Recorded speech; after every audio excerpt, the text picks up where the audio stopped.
on behalf of Senator Toomey's office. And we are currently in the courtroom. I, of course, work for the legislative branch of the government, so my day-to-day activities are not in a courtroom, but we're going to find out what happens in the courtroom every day.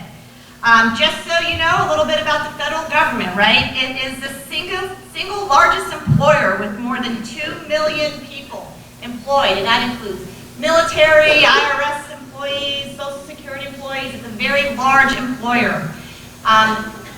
The United States Senate, we have 2 U.S. senators per each state. So it's Senator Toomey's office, who I work for, and then Senator Bob Casey, who is the other U.S. senator. We have 435 House members from Congress, right? So that's the legislative branch of the government.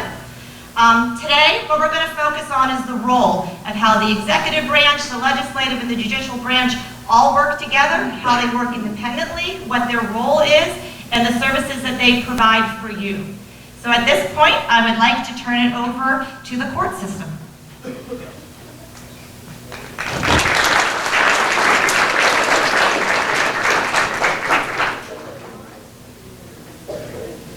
All rise. The United States District Court for the Western District of Pennsylvania is now in session. The Honorable Richard A. Lanzillo presiding. Please be seated. Good morning. Good morning. I am very pleased to welcome all of you to the United States District Court for the Western District of Pennsylvania. I am United States Magistrate Judge Richard Lanzillo. I am one of 4 judges who preside in this courthouse. The others are United States District Judge Susan Paradise Baxter, U.S. Bankruptcy Judge Thomas P. Agresti, and Senior Judge Richard L. Nygaard of the United States Court of Appeals for the Third Circuit. You are in courtroom A, the grandest of the 4 courtrooms in this building. Momentarily, I will step down from the bench so we can have a conversation about Article 3 of our Constitution. But before I do that, I wanted to talk to you a little bit about a couple of traditions or practices we have here in court. Some of you may wonder why we all stand up when court begins its session. I'd like to think that's because of me, but in fact, that's really not the case. We all stand in respect for the law, and the presiding judge represents the law. He or she is responsible for safeguarding the law. And that's why you saw when we all stood, I did not, and we all then sat, I also was standing until that moment, because I too, and any other judge, stands in respect of the law. Now you may also be wondering about the robe. That's a tradition that goes back to 15th century England. Back then, the robes were a bit more colorful. They were red and scarlet. The judges also wore white powdered wigs. When at the beginning of this country, Chief Justice Marshall, the first Chief Justice, thought that was a bit flamboyant, so he decided to go with the black robe, and he dispensed with the wig. I'm pretty happy about not having to wear the wig. The black robe is fine. But what I want to do now is also get rid of the robe, come on down, and have a conversation with you about our federal court system. All right, so I want to talk to you about our federal court system. To understand our federal court system, of course, you need to know what constitutes the supreme or ultimate law of the country. So, who can tell me? What is the supreme law of our republic? Anyone? Yes, sir. The Constitution. That is absolutely correct. And in fact, your legal scholarship has now earned you a temporary appointment to the federal bench of this court. Mr. Heasley, would you escort, what's your name? Judge Adam to his seat on the bench?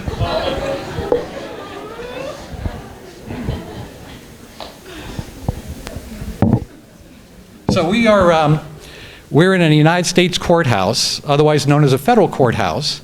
Some of you may have noticed that across the way on 6th Street, there's another courthouse. Does anyone know what that building is about? What's housed in that courthouse? Yes, sir.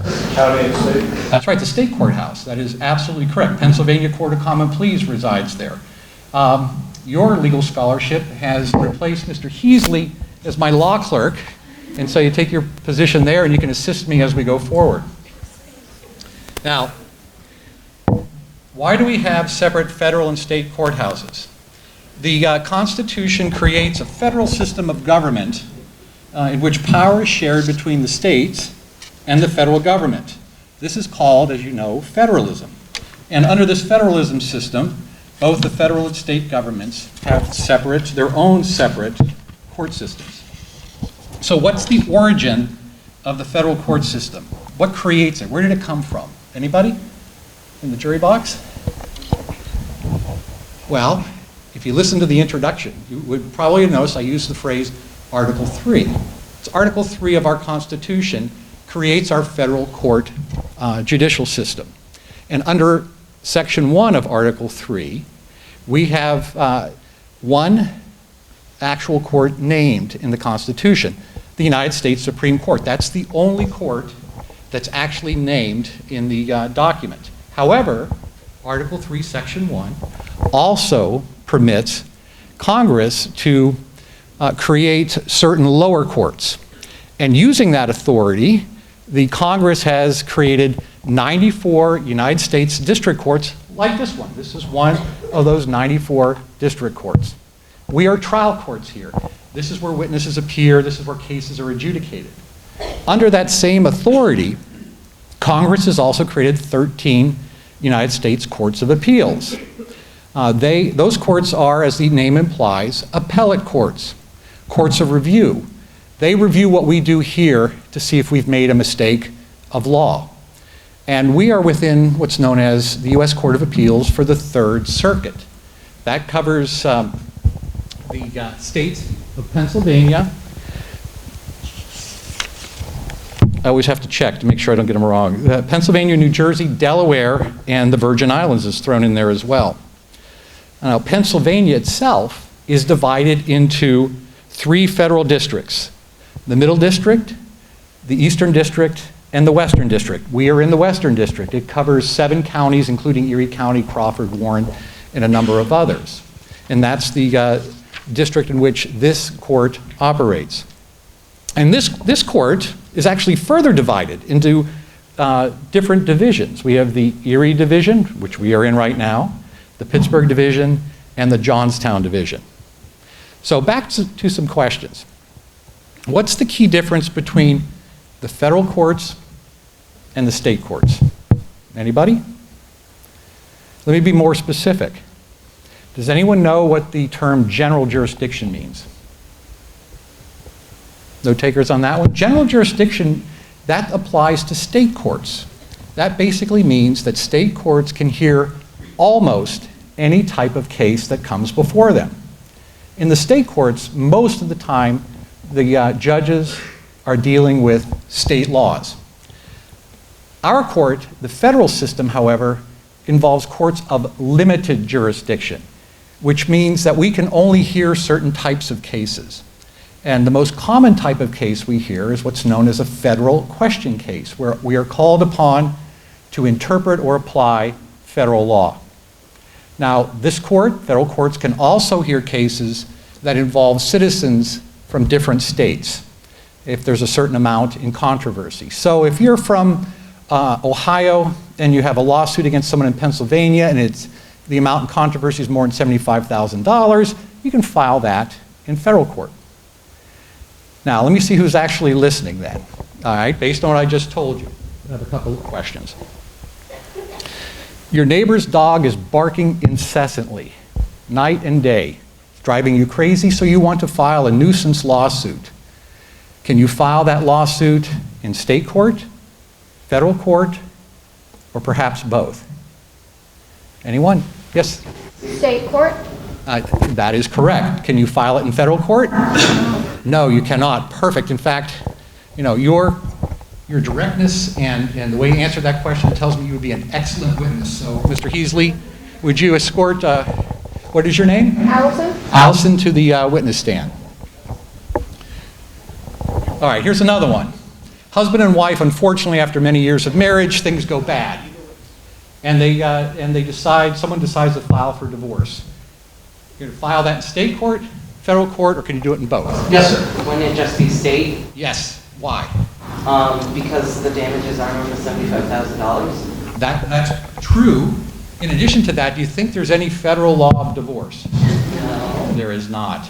Divorce is strictly a matter of state law. And it's also would not, unless husband and wife move from different states, there would not be diversity of citizenship either, and that would not apply as well. Let me ask you all one, and so, let's see, you can't be jury foreman because there's a jury that, you know what, we need another candid witness, so would you take the stand behind me? Mr. Heasley, if you would. Does he have to be sworn in or not? We'll get to that. Let me ask a harder one for all. All right? You apply for a job, and you don't get the job, it's refused, and you are convinced it's because of your race, your gender, your ethnicity, some discriminatory reason, and you want to file a suit challenging that employment action. Where can you file that lawsuit? Yes, sir. Federally? You can. Can you file it in state? Yes. I think so. Yes. This guy's good. I've got to find a seat for him. That is a situation where the courts actually have concurrent jurisdiction. And in fact, both federal and state laws apply to discrimination. There's a federal law, Title VII and others, that apply to prohibit discrimination of that type. And there's also state laws. So, Mr. Heasley, where are we going to put this young man? How about one of our clerk tables? Yep. Come on up. And what's your name? Jonathan. Jonathan, come on up and take a clerk's position. So you can actually have multiple laws that apply in a situation. And when I say there's concurrent jurisdiction, just because the federal courts can hear a case and federal law applies, doesn't mean the state court can't hear it. But oftentimes, the lawyers in the state court can move the case from that court to federal court. That's called removal jurisdiction. All right, here's one more. Let's say that you want to protest the United States military's presence and activities in the Middle East or in Afghanistan, or you want to protest something. And to do that, you put on an armband, say a black armband, to symbolically show your disdain for a certain policy. You go to school, your public school, and in school the principal says, you can't wear that. And you say, yes, I can. And then you're suspended. You decide that you want to challenge that action in court. Where could you bring that lawsuit? Yes, sir, in the tie. You're absolutely right. Why is that?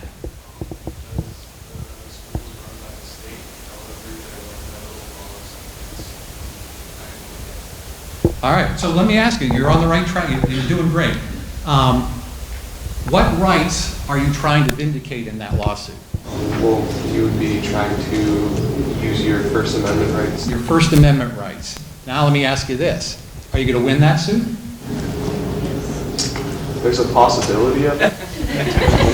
It's not guaranteed. I mean, there are past lawsuits that had the same, and had similar, like, kind of thing. Your odds are excellent. There's a case, Tinker versus Des Moines Independent School District, Community School District from 1969, in which two students, I believe brother and sister, wore black armbands to protest the Vietnam War.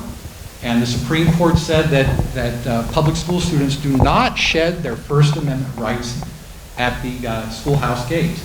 It's only if their activities are disruptive of the school educational mission and activities that they can be prescribed or limited.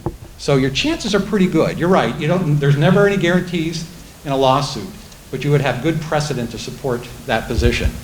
Excellent. You are unofficially let's make him the head of the court reporter. Come on up. All right. A couple of comments about civil and criminal matters. What I just told you about were all civil cases. Criminal cases are a bit different. In the criminal law, the idea there is to vindicate the rights of society, not an individual plaintiff, whether that be a corporation, an individual, or otherwise. There, we vindicate societal rights. The plaintiff, in that case, of course, is either the federal government or, in the case of the state court, the state government. The burdens of proof are different. We know that in state court and federal court in the criminal matter, the government must prove its case beyond a reasonable doubt. There's differences in terms of the jury composition. And typically in federal court, we're talking about federal crimes, federal statutes dealing with crimes, whereas in state court, it's otherwise. So just to wrap it up then, I want to, now that we've got everyone positioned throughout the courtroom, let's talk just for a second about the role of the various parties in the case. The judge's role. Judge Adam. The judge is the presiding officer in a trial. In a jury trial, he decides legal and evidentiary questions and instructs the jury regarding the law it is to apply to the facts. Note that in some cases, Judge Adam could also be the finder of fact in a non-jury case. Parties can waive the right to a jury trial, and in some instances, they don't even have an entitlement to one. Our jury over here, of course, is the finder of fact. This is the body that makes the decision about guilt or not guilty in a criminal case, or whether the defendant is liable in a civil case. Our lawyers, of course, examine and cross-examine witnesses, advocate and argue zealously on behalf of their clients, and they do so within the ethical bounds of the law. Every lawyer is what's known as an officer of the court, so you're expected to represent your client zealously and aggressively, but at the same time you have to play by the rules. Judicial law clerks and staff attorneys like we have here, they assist the judge in researching legal issues, writing decisions, and managing the courtroom. Witnesses, of course, provide evidence, testimony, as elicited from the attorneys. And then finally, and very importantly, the rest of you here, the public, have a right to observe what's going on. Our trials in this country are public. It's one of those constitutional guarantees that if you're put on trial, you have a matter pending in court, it is open to the public to make sure that we are all being faithful to our oaths and that we're abiding by the law. So it's been fun talking with you here today. I want to thank my judicial colleagues who have joined me up here, and will be available for questions in a bit. In the meantime, I believe Mr. Blackburn is back. Thank you, Judge.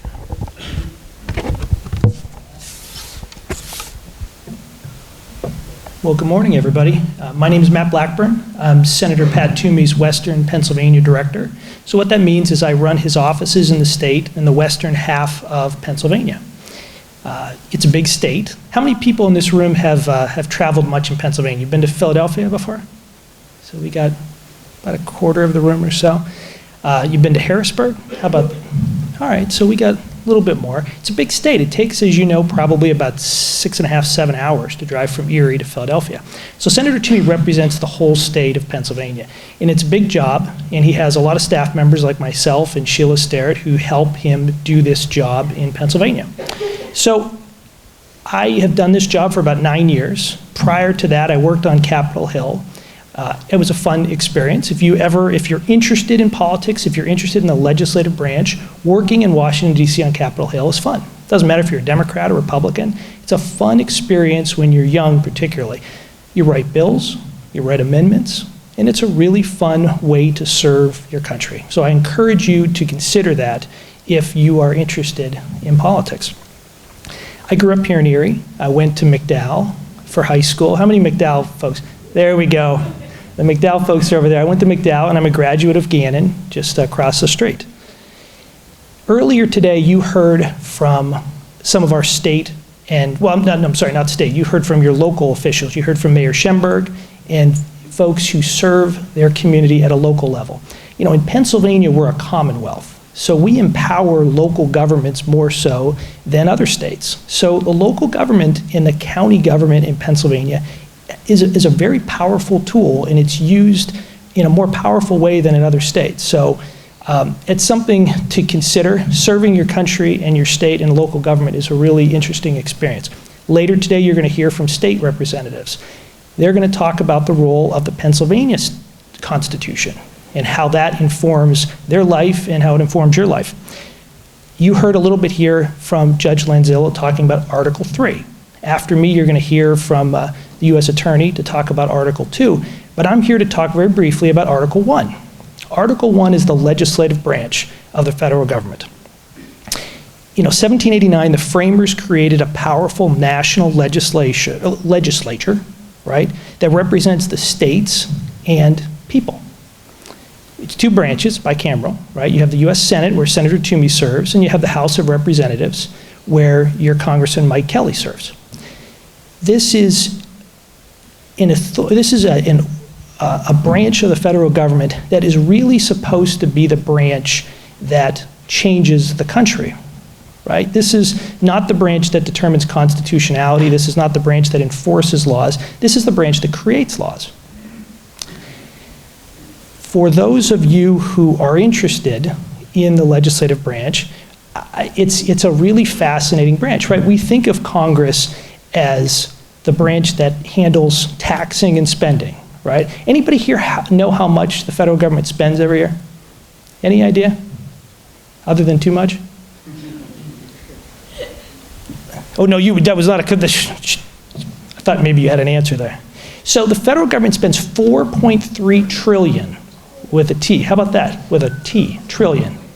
So this is a really important institution as it relates to the economy and as it relates to the country. But more so than just dollars and cents in the taxing authority, this is also the branch of government where great issues are debated, right? During the Civil War and during the Reconstruction, but prior to the Reconstruction, this is where Congress debated the 13th Amendment. All right, the 13th Amendment was ratified to end the barbaric practice of slavery. Right? This was a debate, a robust debate that we had in the House of Representatives and the Senate and throughout the country. It's Congress who starts that process usually. And so, a number of years later, we had the 19th Amendment, right, that gave women the right to vote in this country. That is what Congress does, right? Congress debates those issues. And if they ratify those amendments, it goes to the states, and there's kind of a lengthy process for changing the Constitution.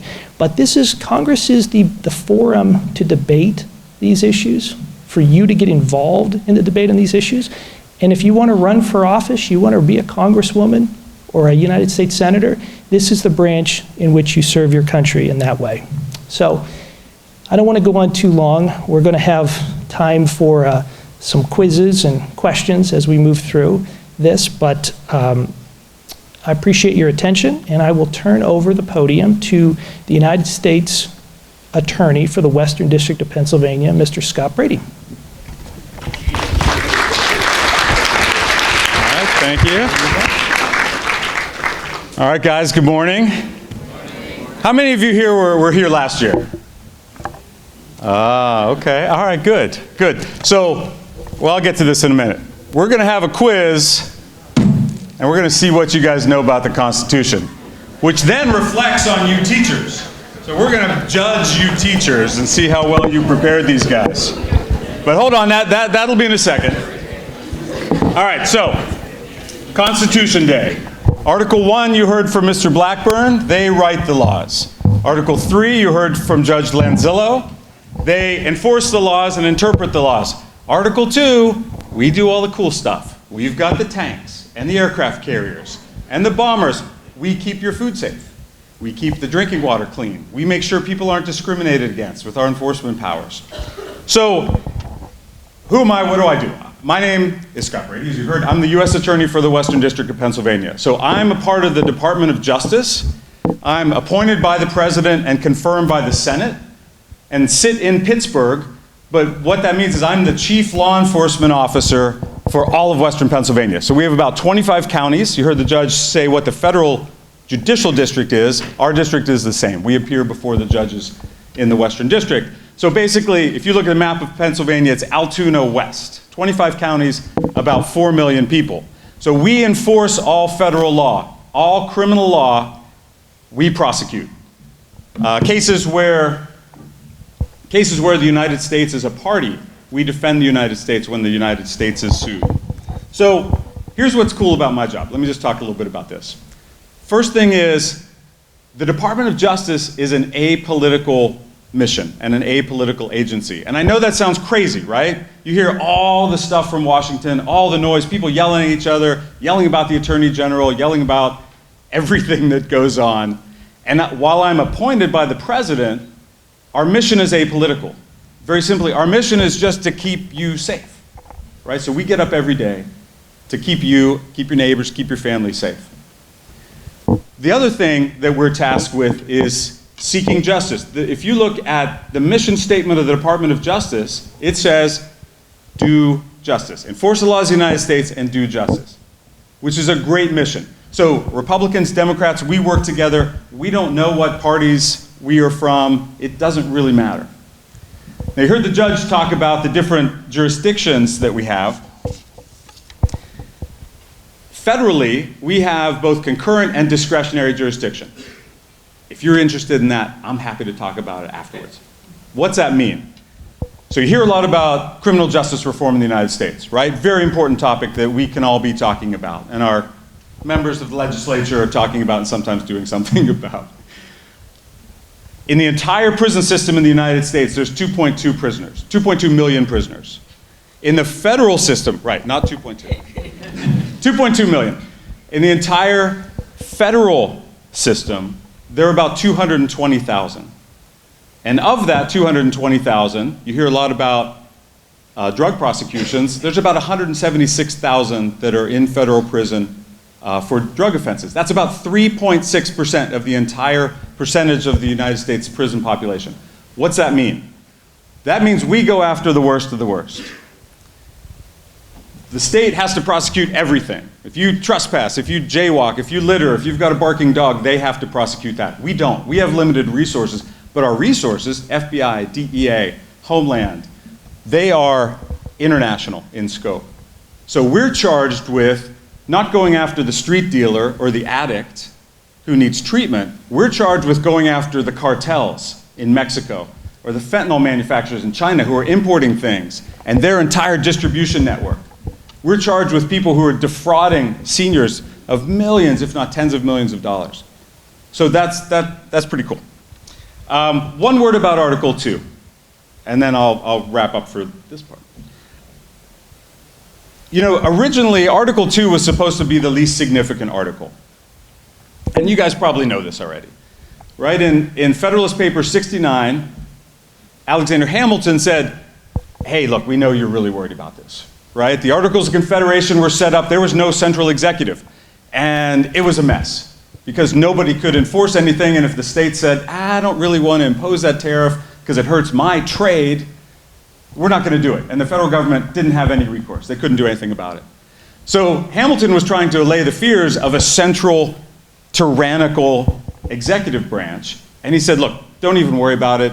Frankly, the president will have fewer powers than even the governor of New York will have. He actually says that in Federalist 69. So obviously, it's a lot different, but the threat is always still there, and we as a free people are always concerned about the centralization of power and about tyranny. All right, let's talk about fun stuff. We have a little quiz for you because we want to know what you know about the Constitution. We have about 20 questions, and they are increasingly difficult. Mr. Brady, why don't we release our court personnel so they can participate? Sure, come on back. Kelly, come on, guys, down. You guys are excused. Nice work, members of the judiciary. All right. Which of these mics am I supposed to use? This one. Okay. All right, here's what we're going to do. I have giant bars of chocolate for people who are actually paying attention in class. And we're going to find out very quickly who's paying attention, who's not. And I've got some gift cards for Target. Don't get excited, they're not for a lot of money because I don't get paid a lot. So we're going to play a little game show host. I'm going to be Oprah. You win a chocolate bar. You win a chocolate bar. Mr. Blackburn and the judge are going to ask some questions. I'll run around like a goofball giving these to you. All right, so we're going to do this for about 10 minutes or so. 20 questions. Let's see what you know. Sure, yeah, sorry. Yeah, I go.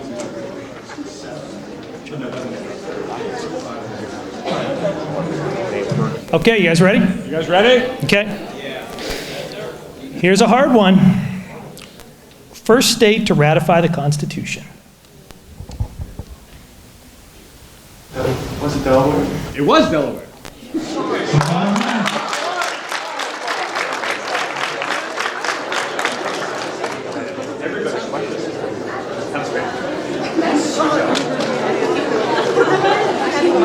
All right, you ready for the second question?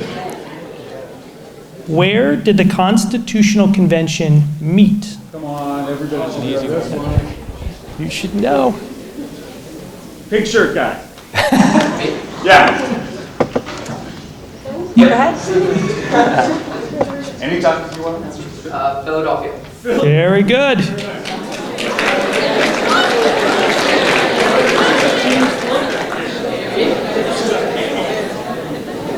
All right, we got another one here. Oldest person to sign the Constitution. How about the young woman in the back there? I don't actually know. I just got excited. Who's one of the oldest people of those founding fathers? From Pennsylvania. From Pennsylvania. James Madison. That's a good guess. That's an answer to a different question. How about the young woman to the right there? Is it Benjamin Franklin? You got it.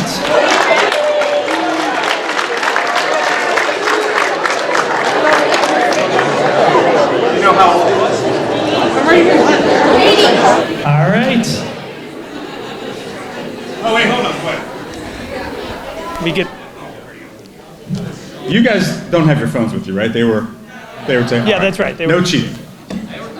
That's why we do it in the federal courthouse. You can't bring your phones in here. Who was the first person to sign the Constitution? I think we got the gentleman here in the front here. The judge. The judge. What was that? John Hancock. No. Yeah. Of course you're not guessing. That's a good guess. It's a good guess, but not the right one. Is it James Madison? Not James Madison. No.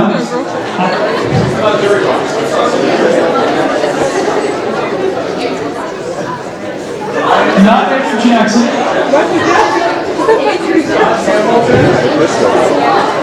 Yes. George. George Washington.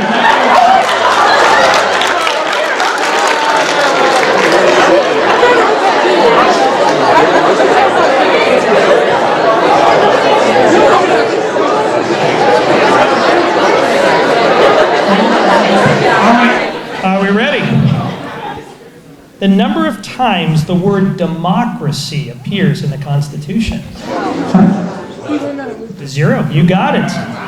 Democracy appears 0 times in the Constitution. All right. Who is considered the father of the Constitution?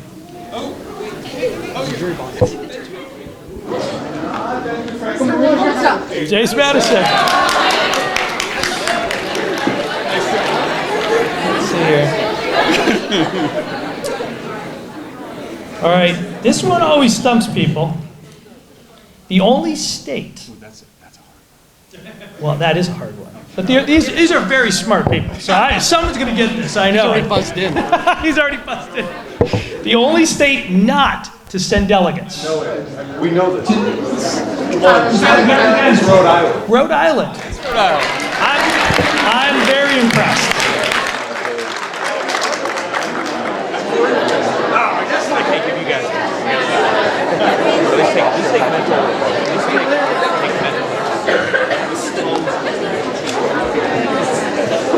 All right, it continues. What is the age requirement first for a United States congressperson? Young lady? Oh, we have to do all, okay, well, all right, let's go. All right, United States congressperson? Yes. United States senator, the president, and the Supreme Court. Are you still with us? Go ahead. Yep. Oh, wait, did you get one before? Okay, good, sorry. All right, for the United States congressperson, the answer is correct. Very good. All right, 1 for 1. Number 2, a United States senator. 30, excellent. And finally, for the president, next for the president, what's the age? Correct. Oh, nice. All right, wait, there's one more. This is the bonus question. This is where you go for the big money. How about for a justice of the United States Supreme Court? There is no age requirement. You are all, congratulations. That's still pretty good.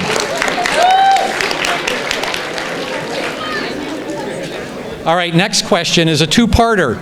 Which branch of government has the power to declare war, and when was the last time they exercised this power? How about someone who has been called, who is, young lady in the back, young lady in glasses in the back.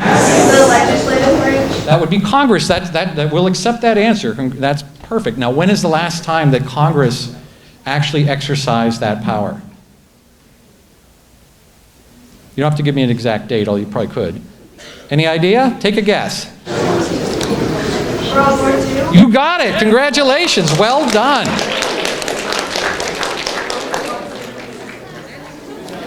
All right, this next one should be very easy if you were paying even the slightest bit of attention to my comments. All right, how many courts did the Constitution create? Yes, young lady. Say again? No, but how many courts? Courts. Yes. 94? No, remember there was two parts to this. What does the Constitution create? And what can Congress create? Yes, that would be one. And yes, the United States Supreme Court. Congratulations. All right, next question. How many amendments are there to the U.S. Constitution? Let's see. Young man in the back in the glasses, green shirt. 27? 20. These guys are good. They're good. Holy moly. Congratulations. Well done.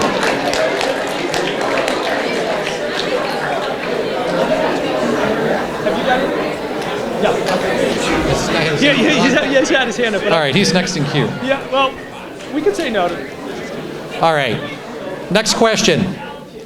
After the president, wow, the backbenchers are acting up. After the president and vice president, which office is in presidential line of succession?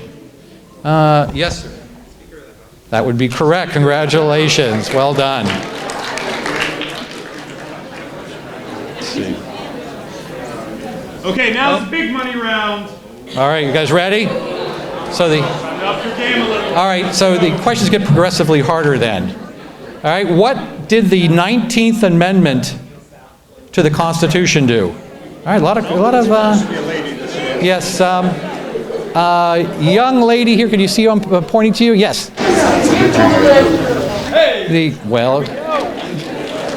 Well done.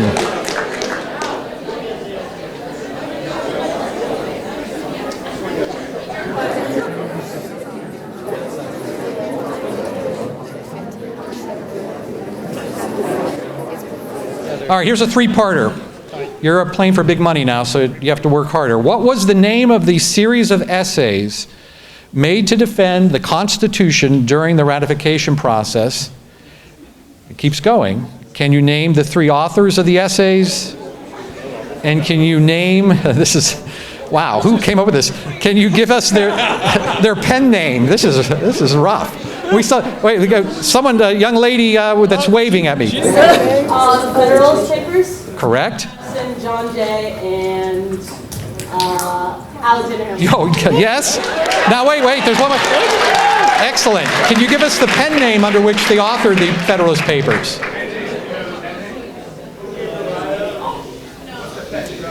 Does anyone know the pen name? This is a big one.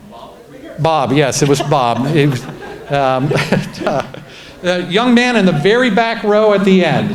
Publius? You got it. Congratulations. He should get a card for that. Yeah. Here, I'll do a few here. Let me see here. Let's give that guy another question. That was Let's see, how many we got left here? I've got 1, 2, 3, 4, 5, 6 left. All right, One's my last question. let's do a legislative question, okay? How long is the term for each of the three positions that I will describe here? Congressman, Senator and President.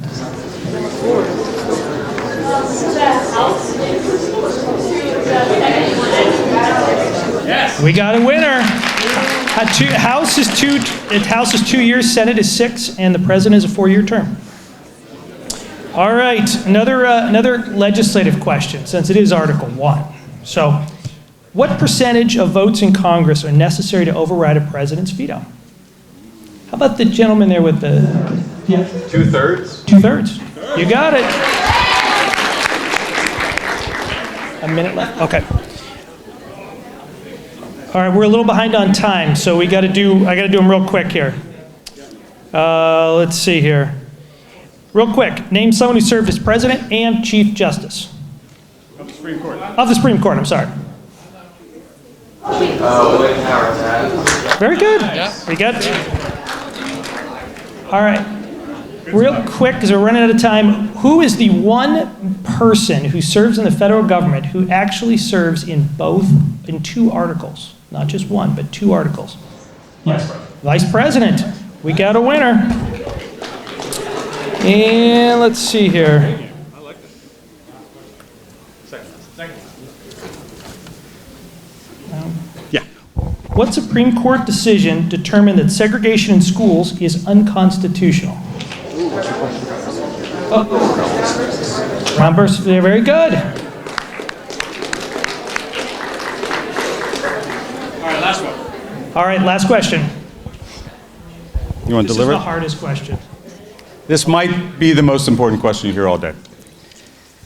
What is the number of World Series championships the Pittsburgh Pirates has won? 0. What? 0? What are you teaching these children, teachers? 0? Come on. Blonde hair guy. 3. Oh, so disappointing. No, Somebody who hasn't answered one. 5. Very nice. We have a winner. All right, let me just close. Let me wrap up.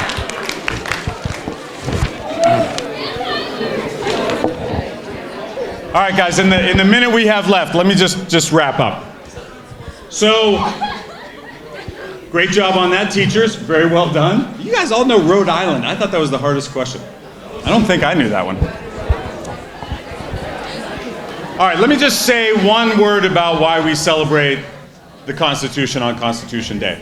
So, as you guys go out, you're going to hear from a lot of great people doing a lot of really important stuff. But here's what I'd like you to take home with you. Why do we celebrate Constitution Day? We celebrate Constitution Day because it is the single greatest political document in the history of mankind. Why do I say that? Because for the first time in human history, the founders asked the question, where do our rights come from, and can the common man govern him and herself? Because remember, before, if you wanted to open up a shop and make shoes, you had to petition the monarch. The monarch held all power. And no one believed that the common man could govern himself. In fact, every leader and every ruler in the world wanted the American experiment to fail. But what happened instead? That's right, it didn't. 1788, Constitution's ratified, Bill of Rights, 1789. 2 democracies in the world in 1789. United States, France. France devolves into a bloody dictatorship, but the arc of freedom moved steadily upward, but slowly. So over the next 240 years, you saw democracies go from 2 to 1 to 12 by the end of the 1900s, to about 29 after World War I, back down to 12 at World War II, up to about 36 in the 60s, about 40 or so in the 70s, and then after the Berlin Wall fell, about 90. So today we have 195 countries roughly, 122 have some form of democracy. What's that mean? We have witnessed the greatest expansion of political and economic freedom in the history of the world. That's why we talk about American exceptionalism. We don't talk about American exceptionalism because we think we're better than other countries. We talk about American exceptionalism because of what the founders did and what the ideals in the Constitution represented. So take that home. Thank you guys. I hope you guys have a great day. You were terrific. Nice job on the Pirates question. Wow, guys, those answers were awesome. Nice jobs, teachers. Congratulations on teaching all this. They were excellent.